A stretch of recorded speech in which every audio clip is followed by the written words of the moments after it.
everyone, welcome back to Active Mindfulness. This video is about the concept of psychological flexibility.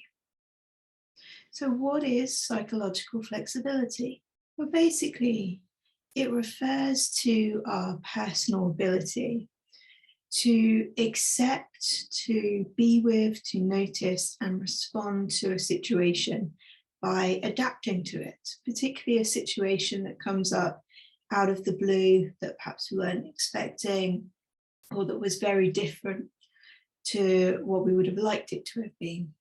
And there are many, many studies out there that suggest that psychological flexibility can really be the indicator of how well we cope with difficult situations, and therefore often leading to whether or not we develop a mental health difficulty like depression or anxiety. When people are psychologically inflexible, it often leads to avoidance strategies, like, for instance, denial or alcoholism or self-medicating, or simply just ruminating, going over things and over things and over things in a negative way. And this is really true whether we're talking about a difficulty at work with a meeting that maybe didn't go your way, whether we're talking about the COVID pandemic and the uncertainty that all of that has brought, or whether we're talking about a friend responding to you in a way that you weren't quite expecting, or even out on the sports field, missing that goal that you thought was a certainty, making a mistake. All of those things, we need a sense of psychological flexibility to be able to adapt to the changing situation. So football coaches will often coach their team on, okay, how are we going to respond if we're 2-0 down? How are we going to respond if we're 4-2 down? How are we going to respond if we're up? So they're preparing their team to be flexible to whatever it is that comes up, not so that that team can just accept in a sense of, okay, well, we're 2-0 down, that's fine, but more so in a case that they can say, okay, well, we're 2-0 down, so where do we go from here?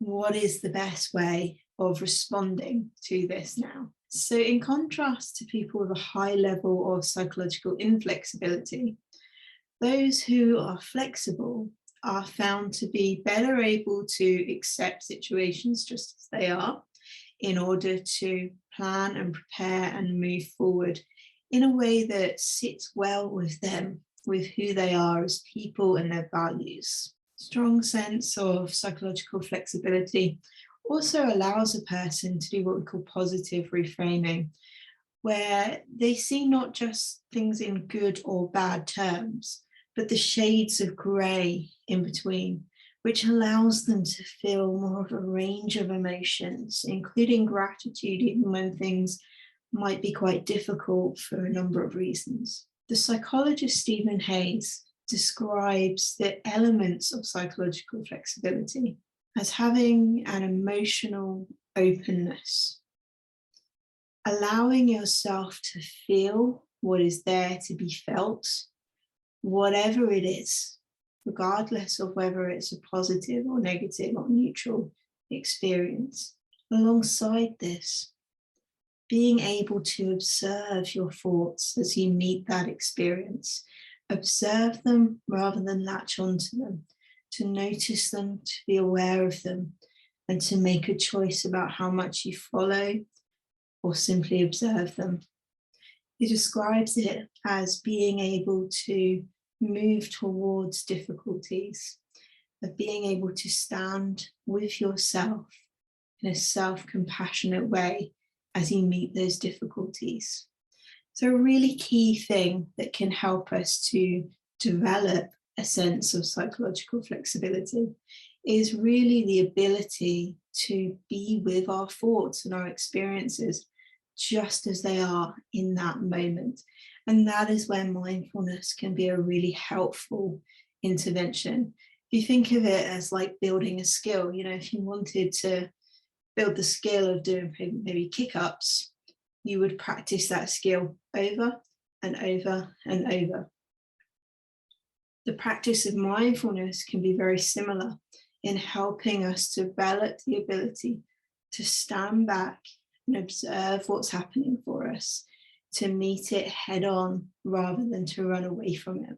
And once we can really observe our experience and be with our experience, we can think about how do we skillfully respond to this.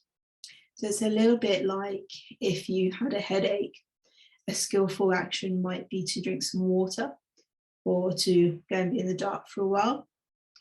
But in order to reach that conclusion and take that skillful action, you would first need to recognize that you do actually have a headache, that this hurts, that I need to do something to help me with this experience rather than trying to just pretend it's not happening.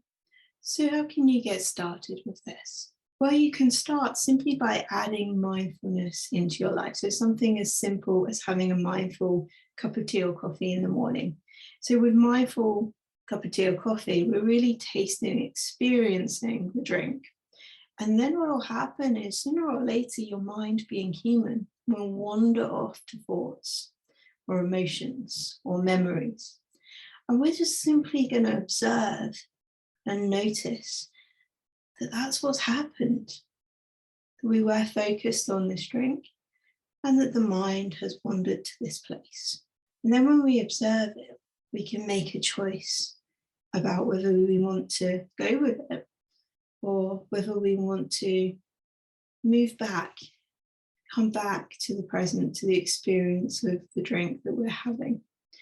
So we practice with thoughts that perhaps don't matter so much, that aren't so important. You know, when you're having a cup of tea, they're likely to be just thoughts of everyday things that aren't hugely emotional.